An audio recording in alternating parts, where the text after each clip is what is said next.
Las campanas de la Catedral de San Juan Bosco resonaron con un peso que parecía apretarme el pecho. Las sombras se alargaban sobre el suelo de mármol mientras el órgano llenaba el aire con acordes solemnes. Me senté en la primera banca, con las manos apretadas sobre los guantes negros en mi regazo, intentando mantener la compostura mientras el mundo se despedía de Alfonso Valdés, mi esposo durante casi 50 años. Cuando terminó la ceremonia, los murmullos se silenciaron al subir el albacea al atril. Su voz era firme, ensayada, pero cada palabra cortaba más hondo que la anterior. Leyó los términos del testamento de Alfonso, el mensaje final que supuestamente nos había dejado a mi hija, Paloma Valdés. Dejo el saldo total de mis cuentas financieras y todas las carteras de inversión. Las palabras reverberaron por las bancas.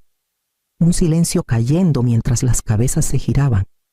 Continuó a mi amada esposa, Leonor Valdés. Le dejo un boleto de avión a Cancún para que encuentre descanso en un aire más cálido, por un momento. Pensé que había oído mal. Mi aliento se atoró y la catedral pareció inclinarse. Luego lo vi un sobre que me entregaban, delgado y sin peso. Un solo papel se deslizó en mi palma. Un boleto de ida. Jadeos surgieron entre los presentes. Algunos se cubrieron la boca. Otros se inclinaron entre sí, incrédulos. Paloma se acercó rápido, envolviéndome en un abrazo como para protegerme de los susurros. Su perfume era fuerte. Su abrazo rígido, contra mi oído, susurró 6 palabras con una sonrisa que sentí más que vi mamá. Papá quería que descansaras. Me quedé quieta, con los ojos fijos en el albacea mientras guardaba la carpeta de documentos, en la primera página. La firma saltó hacia mí. La mano de Alfonso, normalmente precisa y practicada, era irregular, temblorosa, como si la hubiera trazado alguien drogado o apurado. La fecha coincidía con la semana en que estuvo internado, sedado y apenas capaz de sostener una cuchara. Doblé el boleto dentro del sobre. Lo guardé bajo mis guantes y permanecí en silencio hasta que terminó la ceremonia. Cuando el último himno se desvaneció y los invitados comenzaron a salir, me levanté lentamente, mi mente ya en movimiento. Al salir al aire cortante de Guadalajara, supe que esta historia apenas comenzaba, y la verdad no se quedaría enterrada con Alfonso.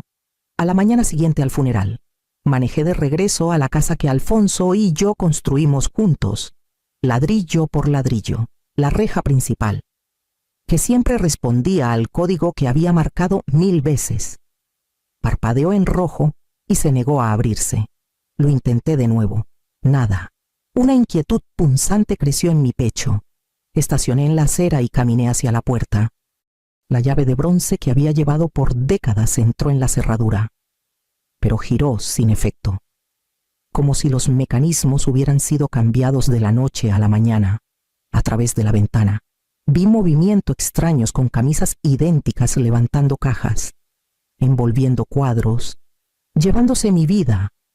Antes de que pudiera golpear el cristal, Santiago abrió la puerta con una sonrisa demasiado pulida para ser sincera. Leonor, no te preocupes. Cambiamos las cerraduras. Los códigos de la alarma también. Es solo por seguridad. Con todo en transición, su tono quería calmar, pero raspaba como lija. Detrás de él, uno de los que cargaban levantó el sillón de cuero de Alfonso, donde él pasaba horas leyendo. Eso está marcado para donación, dijo el hombre, sin mirarme a los ojos. Donación. Mi voz se quebró, frágil por la incredulidad. Esas son mis cosas. La sonrisa de Santiago se tensó. Pensamos que era mejor simplificar. Un nuevo comienzo, menos desorden. Me quedé clavada, con la rabia y la tristeza enredándose dentro de mí. Entonces, desde la escalera, una figura familiar dudó. Mi nieto, Julián, con los hombros encorvados como si cargara un peso más grande que la mochila que llevaba, miró hacia la habitación de sus padres. Luego deslizó algo pequeño en mi mano al pasar por el porche. Su susurro casi se perdió en el ajetreo de las cajas. Abuela, guarda esto. No les digas. Miré hacia abajo. Una memoria USB, negra y sin marcas salvo una inscripción en tinta blanca, libro mayor, 1978-2024. Los ojos de Julián se encontraron con los míos brevemente, llenos de una mezcla de miedo y lealtad. Antes de que volvieran a entrar, cerré los dedos alrededor del dispositivo, sintiendo el pulso de los secretos que llevaba, y me alejé sabiendo que me habían entregado el mensaje final de Alfonso. Esa noche me senté en la mesa de mi cocina, la casa demasiado silenciosa, sin el andar lento de Alfonso, ni el crujido familiar de su sillón. La memoria USB que Julián me dio pesaba más de lo que debería un trozo de metal. Con un suspiro profundo, la conecté a mi laptop y esperé. Carpetas florecieron en la pantalla, décadas de libros mayores meticulosamente organizados. Hojas de cálculo de depósitos y retiros. Listas de donaciones a museos, iglesias. Incluso becas pequeñas que Alfonso había financiado sin nunca decírmelo. Cada entrada llevaba su mano firme en notas escaneadas. Prueba de una vida disciplinada y generosa. Entre los archivos había varios testamentos, cada uno fechado con cuidado. El más reciente antes de su declive me nombraba albacea, con disposiciones claras para la educación de Julián y fideicomisos caritativos. Pero al final del directorio, un solo PDF destacaba testamento final. Mi estómago se apretó al abrirlo. El documento llevaba la firma de Alfonso, temblorosa e irregular, fechada el día exacto en que estaba confinado en una cama de hospital, su cuerpo entumecido por morfina. Recordé alimentarlo con caldo, sus ojos demasiado pesados para mantenerse abiertos por más de unos instantes. No podía haber firmado nada en ese estado. Al final de la carpeta había una nota escaneada, una línea en la propia letra de Alfonso. Si algo sale mal, confía en la cláusula 13. Leí las palabras una y otra vez, resonando como un susurro desde la tumba. Cláusula 13. ¿Qué había escondido ahí? Tomé el teléfono y marqué al único nombre en quien confiaba fuera de la familia Clara Méndez. Una abogada de bienes que conocí años atrás en una conferencia comunitaria, contestó al segundo timbre. Su voz tranquila pero firme. Tras explicarle lo que había encontrado, dijo Leonor: las firmas pueden falsificarse, los rastros de papel, no. Si Alfonso guardó un registro tan detallado, hay una manera de exponer la verdad. Su certeza me estabilizó. Al cerrar la laptop, sentí la presencia de Alfonso cerca, como si guiara mi mano. La batalla por su legado apenas comenzaba, y no la enfrentaría sola. A la mañana siguiente, crucé la calle hacia el porche de Ernesto Salazar. Ernesto había sido mi vecino por casi 20 años. Un viudo con una mente aguda y una gentileza nacida de años desenredando los errores ajenos en el banco. Cuando le mostré los documentos de la memoria y le conté sobre el funeral, frunció el ceño en silenciosa concentración. Déjame ver las transferencias de las que Paloma ha estado presumiendo, dijo. Ajustando sus lentes, le entregué las impresiones que ella había mostrado frente a los parientes, como prueba de que ahora controlaba la fortuna de Alfonso. Ernesto recorrió la página con el dedo, deteniéndose en una línea de números que la mayoría pasaría por alto. Aquí, murmuró, el ID del beneficiario no coincide con el pasaporte actual de Alfonso. Usaron uno que venció hace 5 años. Eso es una bandera roja en cualquier sistema. O el banco fue engañado, o alguien dentro lo aprobó sin verificar. Las palabras me helaron la sangre. Prueba de que lo que se presentaba como legítimo estaba plagado de engaño. Ese mismo día, Clara presentó una petición de emergencia para congelar las distribuciones. Nos sentamos en su oficina, con la esperanza titilando de que la ley detuviera esto antes de que el dinero desapareciera por completo. Pero Paloma y Santiago llegaron con rostros presumidos y un recibo de transferencia impreso. Los fondos ya fueron movidos, anunció Santiago, como si leyera un discurso de victoria. Son intocables ahora. La mandíbula de Clara se tensó, pero su voz permaneció tranquila. Los recibos no prueban nada si el proceso estuvo manchado de fraude, dijo. Apreté el sobre con el boleto de Alfonso, recordando su firma temblorosa y su advertencia sobre la cláusula 13, y supe que la pelea estaba lejos de terminar. Nos reunimos en la sala de conferencias de Clara, el aire tan tenso que costaba respirar. Paloma estaba frente a mí, vestida de negro como si aún estuviera de luto. Aunque su sonrisa era puro triunfo, Santiago se recostó en su silla, con las manos cruzadas sobre el estómago, la confianza radiando como calor. Clara mantenía sus papeles en pilas ordenadas, cada detalle preparado, mientras Ernesto tamborileaba su pluma suavemente contra un cuaderno, su mente ya 2 pasos adelante.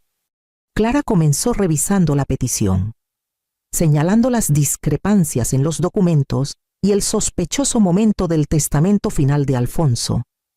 Santiago interrumpió con la misma línea que había ensayado en el juzgado: los fondos ya están transferidos. Nada de lo que hagan puede tocarlos. Entonces Ernesto se inclinó hacia adelante, su voz tranquila pero con un filo de autoridad.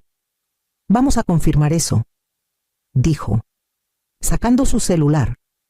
Lo puso en altavoz y marcó un número que no reconocí.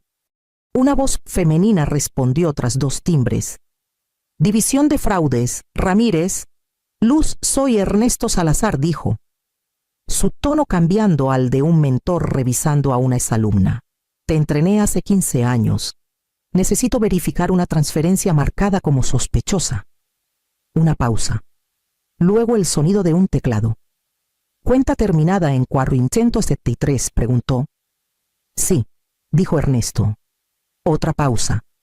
Y luego 6 palabras que cayeron como trueno. Transferencia revertida por fraude. Activos temporalmente congelados. El silencio se extendió por la mesa. La mano de Paloma voló a su celular, sus uñas cuidadas volando por la pantalla. Su rostro palideció tan rápido como sus cuentas. Ceros. Susurró, antes de que la furia rompiera su compostura. Su sonrisa perfecta se quebró en algo crudo y feo.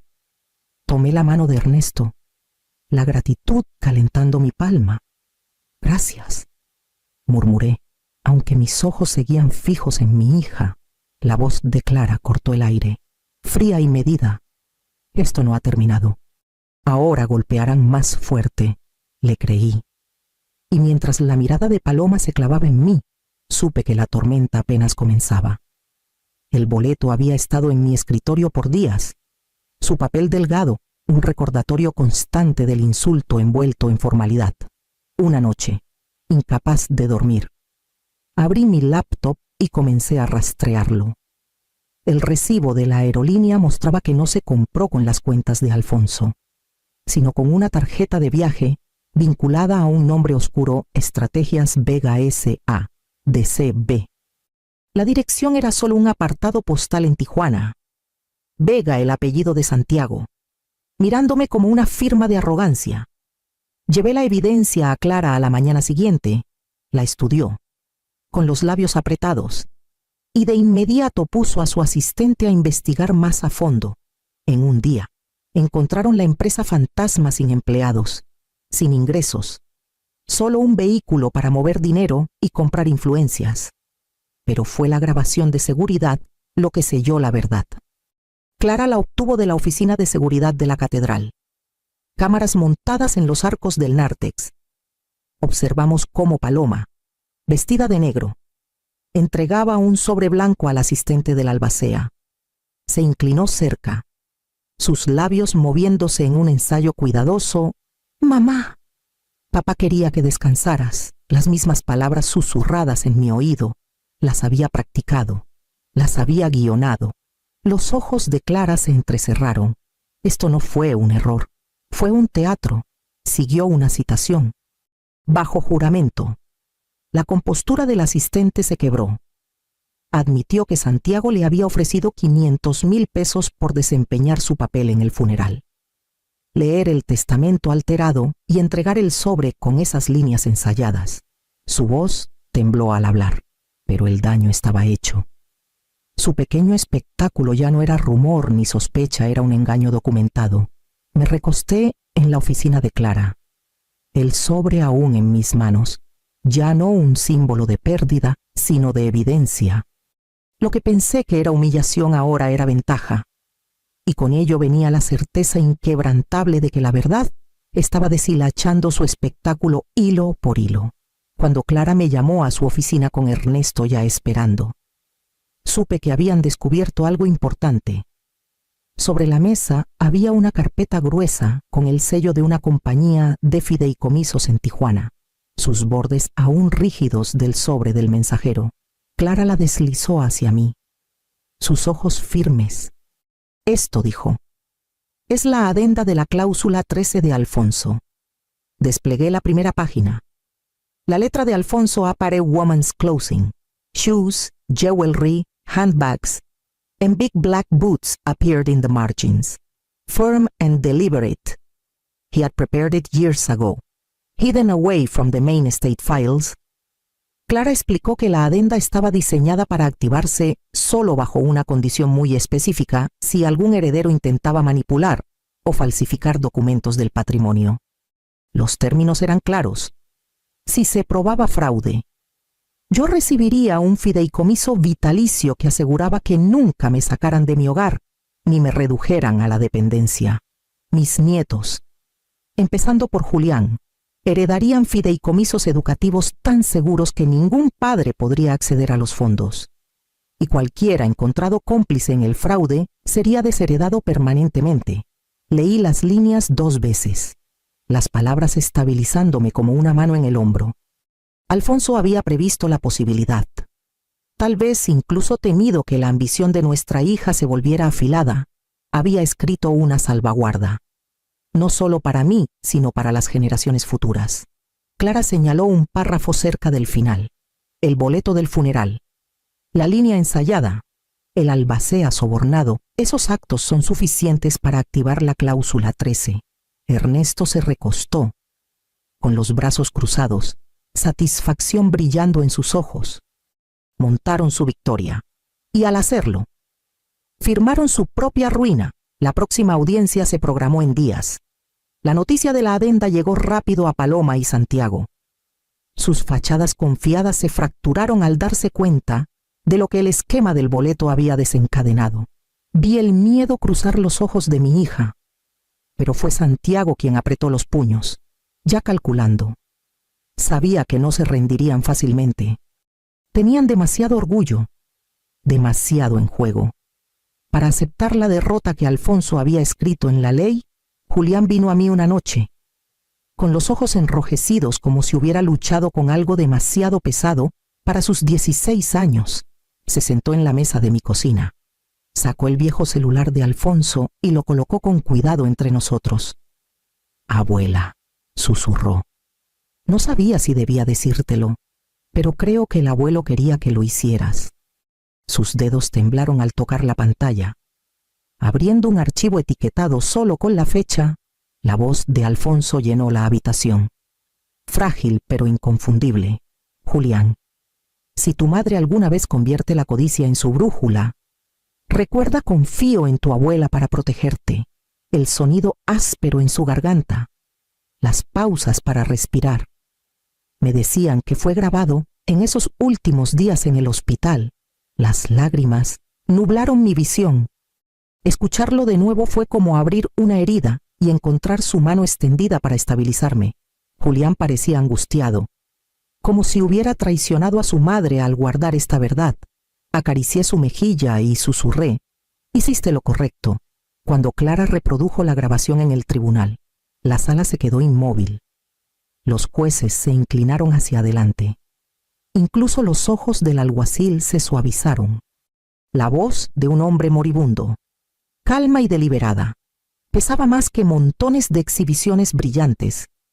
Paloma se puso de pie, gritando que era falso, una fabricación, pero Julián se levantó, con los hombros rectos, y le dijo al tribunal que lo había escuchado él mismo, lo había guardado.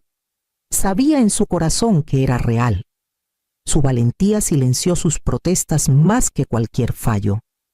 El martillo golpeó una vez para calmar la sala, pero el eco de las palabras de Alfonso permaneció. Tenían el poder de cambiar no solo el caso, sino el rumbo de lo que vendría después. El tribunal se sentía más frío que cualquier viento invernal afuera. Me senté en la mesa de los peticionarios con Clara y Ernesto, escuchando cómo meses de verdades ocultas se desplegaban con precisión, pedazo a pedazo. La fachada que Paloma y Santiago habían construido colapsó bajo el peso de la evidencia. El notario, que supuestamente presenció el testamento final de Alfonso, admitió que no estuvo presente. Los registros de DocuSign mostraron que la firma fue subida desde la computadora de la oficina de Santiago, no desde el hospital donde Alfonso yacía desvaneciéndose. Los registros bancarios revelaron el uso del pasaporte vencido de Alfonso para autorizar la transferencia, y el asistente del albacea, pálido y tembloroso, confirmó el soborno de 500,000 pesos que aceptó por desempeñar su papel. Clara tejió cada hecho como hilos en un lazo. Su voz, tranquila pero implacable, mantuve mis manos apretadas, deseando que mi respiración permaneciera estable. Al otro lado, Paloma se movía inquieta, su compostura rompiéndose con cada nueva revelación. Cuando el juez habló, su tono fue deliberado, inquebrantable. Este tribunal encuentra evidencia clara de manipulación y fraude, bajo la cláusula 13. Las disposiciones del testamento impugnado son nulas. La señora Leonor Valdés es confirmada como albacea. Los fideicomisos educativos para los descendientes, comenzando con Julián Valdés, quedan asegurados. Todas las tarifas legales deberán ser pagadas por la señora Paloma Valdés y el señor Santiago Vega, quienes además enfrentan una remisión por cargos de fraude criminal. El martillo golpeó, y con él una ola de alivio me envolvió. No buscaba venganza. Solo la verdad y la voz de Alfonso había sido honrada. Mientras el tribunal se vaciaba, Paloma acorraló a Julián, con los ojos encendidos. «Destruiste a nuestra familia», siseó. La mandíbula de Julián se tensó, pero su voz fue firme. «Tú la destruiste sola». Sentí orgullo y tristeza mezclados mientras salíamos juntos. El peso del juicio detrás de nosotros, pero las preguntas más difíciles aún por delante. El aire del mar en Puerto Vallarta tiene una forma de suavizar todo: la luz, el sonido, incluso los recuerdos. Han pasado meses desde que el martillo cayó, pero aún despierto a veces esperando escuchar la tos de Alfonso en el pasillo o el suave roce de su periódico al amanecer. En esas mañanas, preparo mi té y cuido las rosas alineadas en mi alféizar. Cada flor, un recordatorio de que la vida, incluso después de las tormentas, insiste en la belleza. Clavado sobre mi escritorio está el boleto de ida, el insulto que se convirtió en mi prueba. Lo mantengo ahí no por amargura, sino como testimonio. El papel que quiso borrarme se convirtió en el arma que me restauró. Julián pasa la mayoría de los fines de semana aquí ahora. Ha crecido, más alto, más firme. Y cuando habla de la Fundación Valdés, las becas ya otorgadas en nombre de Alfonso, su voz lleva una convicción mucho mayor que sus años. Al verlo como voluntario, hablando con estudiantes que le recuerdan la generosidad silenciosa de su abuelo, sé que el legado de Alfonso está a salvo. Ernesto pasa a menudo, normalmente con una botella de vino, y esa sonrisa irónica que dice que aún está medio sorprendido por cómo se desenvolvió todo. Clara, también, se ha convertido en más que una abogada. Es una amiga que me recuerda que la justicia no siempre es fría, puede ser tierna, medida y humana. Una noche, mientras regaba las rosas, vi mi reflejo en el cristal. La mujer que me miraba era mayor, sí, pero no derrotada. Durante tanto tiempo, equiparé el amor con la provisión, con dinero gastado, cheques escritos, sacrificios hechos, pero de pie en esa habitación tranquila, rodeada de amigos. familia y las flores que yo misma había cuidado. Susurré la verdad en voz alta. Pensé que el dinero era el peso del amor, pero el respeto es el aire que nos mantiene vivos. Si la traición tuviera el rostro de tu hija, ¿perdonarías? ¿O finalmente respirarías libre,